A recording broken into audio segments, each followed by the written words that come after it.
जंगल में सर्दियों का मौसम शुरू हो गया था। ठंडी हवा चल रही थी और आसमान से हल्की हल्की बर्फ गिरने लगी, जिससे पूरा जंगल सफेद हो गया था। सर्दियां ज्यादा होने की वजह से पंछी सुबह सुबह भोजन की तलाश में निकल जाते थे, ताकि पूरा दिन घोंसले में आराम कर सके। पर लौटते समय सोनी चिड़िया घने सफेद बादलों में अचानक गायब हो जाती है। अरे गबरू, ये सोनी चिड़िया अचानक कहाँ गायब हो गई? पिंटू, सच कहूँ तो ये पहली बार नहीं हुआ है। क्या मतलब, पहले भी ऐसा हुआ है क्या? हाँ, कई बार। जब भी मैं और सोनी भोजन की तलाश में बाहर जाते हैं, लौटते समय वो सफेद बादलों में अचानक गायब हो जाती है। मेरे साथ ये कई बार हुआ है। तो तुमने पहले क्यों नहीं बताया गबरू? क्योंकि वो थोड़ी देर बाद फिर वापस आ जाती थी। मुझे लगा शायद उसका कोई काम होगा, इसलिए बताना ठीक नहीं समझा। तभी वहां मीनू और गोलू भी आ जाते हैं। पिंटू उन्हें सोनी चिड़िया के बारे में सारी बातें बता देता है। अरे पिंटू, तुमने ये बात हमें पहले क्यों नहीं बताई? अरे मुझे तो गबरू ने थोड़ी देर पहले ही बताया है।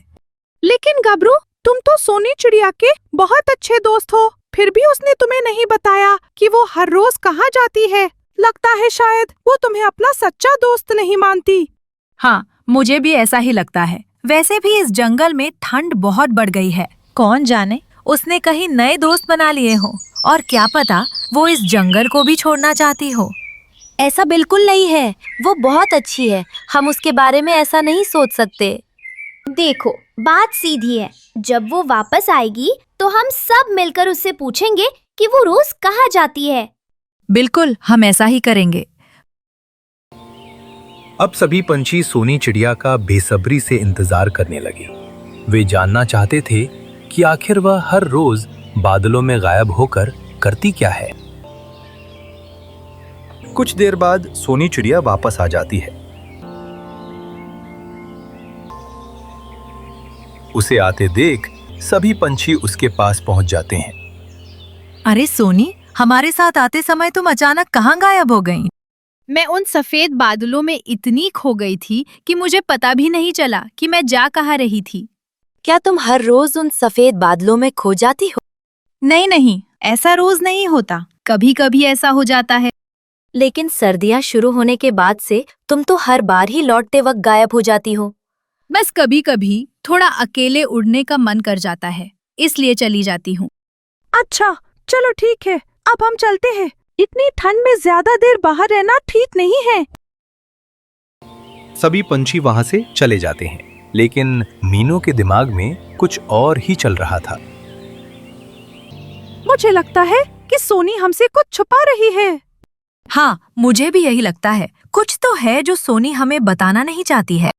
देखो, कल हम सब भोजन की तलाश में एक साथ बाहर जाएंगे और वापस आते समय हम सबको सोनी का पीछा करना होगा, ताकि हम पता लगा सके आखिर हो क्या रहा है। हाँ पिंटू, हम ऐसा ही करेंगे। अगले दिन सभी पंछी फिर से भोजन की तलाश में निकलते हैं। लौटते समय सोनी चिड़िया फिर उसी सफेद बादलों में गायब हो जाती है। देखो, फिर से सोनी चिड़िया गायब हो गई। ये बादल है या कोई जादुई रास्ता? लेकिन पिंटू, तुमने तो कल कहा था कि हम सोनी का पीछा करेंगे। पीछा करने के लिए हमें उसके पीछे उड़ना चाहिए था, लेकिन हम तो उससे आगे उड़ रहे थे। ऐसी हालत में उसका पीछा करना क्या मुमकिन था? अरे मैंने तो इसके बारे में सोचा ही नहीं। गबरू, अगर तुम्हें ये सब पता था तो तुमने हमें पहले क्यों नहीं बताया?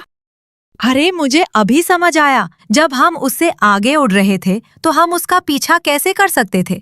वो चुपचाप हमारे पीछे से निकल गई और हमें पता ही नहीं चला कि वो कब चली गई।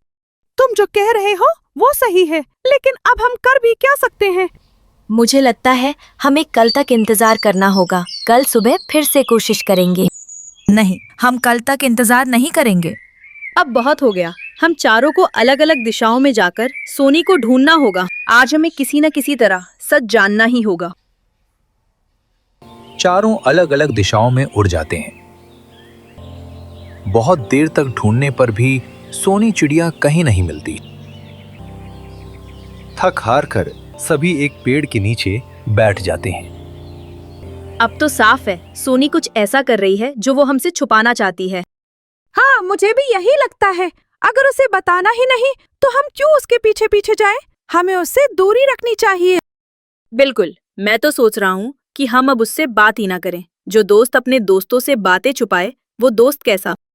ऐसा मत कहो गोलू, हो सकता है कोई ऐसी बात हो जो बताना उसके लिए आसान ना हो। हम सबको उसके बारे में ऐसा नहीं सोचना चाहिए। लेकिन गबरू, इसमें हम क्या कर सकते हैं? अगर वो कुछ अच्छा कर रही है तो वो हमें बता क्यों नहीं रही है? चुप रहने का मतलब कुछ तो गड़बड़ है। मैं समझ सकता हूँ, हमें सोनी को एक और मौका देना चाहिए। चलो उससे एक बार और बात करने की कोशिश करते हैं। ठीक है, लेकिन जब तक वह हमें सच्चाई नहीं बताती तब तक मीनू और मैं उससे बात नहीं करेंगे। यह कहकर गोलू और मीनू नाराज होकर वहां से उड़ जाते हैं। अब पिंटू और गबरू चिंतित होकर उन्हें जाते हुए देख रहे थे। मुझे चिंता हो रही है गबरू, सोनी ऐसी तो नहीं थी, अचानक बदल क्यों गई? मुझे भी यकीन नहीं हो रहा पिंटू, पर इतना जानती हूँ वो कुछ छुपा रही है। जो भी है, शायद उसे डर है इसे बताने का। डर किस बात का? हम तो उसके अच्छे दोस्त हैं। लेकिन हम इसमें क्या कर सकते हैं? शायद वो हमें अपना दोस्त नहीं मानती है। अगली सुबह सभी पंछी जानबूझकर सोनी चिड़िया को बिना बताए भोजन की तलाश में निकल जाते हैं। उन्हें जाते देख सोनी चिड़िया को बहुत बुरा लगा कि उसके दोस्त उसे अकेला छोड़ गए। कुछ देर बाद सोनी चिड़िया भी भोजन की तलाश में निकल जाती है। अरे तुम सबको क्या हो गया है? तुमने मुझे बुलाया क्यों नहीं? हमने जानबूझकर तुम्हें नहीं बुलाया। जानबूझकर? लेकिन क्यों? क्योंकि तुम हमसे कुछ छिपा रही हो। देखो, मैं कुछ नहीं छिपा रही हूँ। अच्छा तो फिर बताओ, हर सुबह तुम सफेद बादलों में कहाँ गायब हो जाती हो? हमें सब जानना है। वो बस ऐसे ही मैं रास्ता भटक जाती हूँ। नहीं, ये सच नहीं है। हमें सच जानना है सोनी, हम तुम्हारे दोस्त हैं। देखो, हम जानते हैं कि तुम कुछ ऐसा कर रही हो जिसके बारे में तुम हमें बताना नहीं चाहते, और इसीलिए हम सब ने तय किया है कि आज से हम तुमसे बात नहीं करेंगे। जब तक तुम हमें पूरी सच्चाई नहीं बताओगी, तब तक हम तुमसे बात नहीं करेंगे। इतना कहकर गबरू और पिंटू वहां से चले जाते हैं। अब सोनी चिड़िया अपने दोस्तों के ऐसे व्यवहार से और दुखी हो जाती है। कुछ दिनों तक ऐसा ही चलता रहा और सभी पक्षी सोनी चिड़िया के बिना ही भोजन की तलाश में निकल जाते थे। लेकिन एक दिन पिंटू और गबरू को एहसास हो गया था कि वे सोनी चिड़िया के साथ गलत कर रहे थे, क्योंकि वे कई सालों से दोस्त थे। गबरू, हम सोनी के साथ सही नहीं कर रहे। हाँ पिंटू, मुझे भी यही लग रहा है। हम उससे नाराज हो गए, पर उसकी बात समझने की कोशिश ही नहीं की। हम तो सालों से दोस्त हैं, दोस्त ऐसे नहीं करते। हाँ पिंटू, चलो आज ही सोनी से माफी मांगते हैं। पिंटू और गबरू सोनी चिड़िया के पास जाने लगे। हमें माफ कर दो सोनी। हम दोनों बहुत शर्मिंदा हैं। हमने तुम्हें अकेला छोड़ दिया, ये गलत था। हम कई सालों से दोस्त हैं, हमें तुम पर भरोसा करना चाहिए था। तुम सच नहीं बताना चाहो तो कोई बात नहीं, हम अब तुमसे कुछ नहीं पूछेंगे। यह सुनकर सोनी चिड़िया को लगा कि अब उसे सच्चाई बता देनी चाहिए। मुझे बहुत दुख हुआ था, पर आज तुम्हारी बातें सुनकर अच्छा लगा। तुम लोगों ने माफी मांगी, यही मेरे लिए बहुत है। अब मुझे लगता है कि मुझे भी तुम्हें सब सच बता देना चाहिए। मैं रोज सफेद बादलों में इसलिए खो जाती थी क्योंकि वहाँ पेड़ की गुफा में एक नन्ही घायल चिड़िया रहती थी। उसे उड़ना नहीं आता था, इसलिए मैं उसे थोड़ा सा खाना देकर उसकी मदद करती थी। तो तुम अकेले ही उसकी मदद कर रही थी? हाँ, मुझे डर लगता था कि अगर मैं सबको बता दूंगी तो कोई मुझे वहाँ जाने नहीं देगा। हमने तुम्हें गलत समझा और हम दोस्त होकर भी तुम्हारी मदद नहीं कर पाए। अब से तुम अकेली नहीं हो सोनी, हम सब मिलकर उस नन्ही चिड़िया की मदद करेंगे। हाँ सोनी, अब हम सब मिलकर रहेंगे। चलो अब नन्ही चिड़िया से मिलने चलते हैं। यह कहते ही तीनों पंछी एक साथ उस नन्ही चिड़िया से मिलने निकल पड़े। अरे वाह, ये गुफा तो बहुत बड़ी है।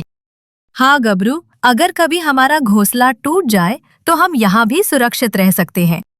हाँ पिंटू, ये जगह तो बहुत सुरक्षित लगती है। इसके बाद तीनों पंछियों ने मिलकर उस नन्ही चिड़िया को अपने साथ घोंसले में ले आए। मीनू और गोलू को भी पूरी सच्चाई पता चल गई और उन्होंने अपनी गलती के लिए सोनी चिड़िया से माफी मांगी। अब कोई गलतफहमी नहीं रही। हाँ मीनू, अब हम सब फिर से खुशी खुशी साथ रहेंगे। इस तरह सभी पंछियों के बीच की गलतफहमियां दूर हो गईं और वे एक बार फिर खुशी खुशी साथ रहने लगे।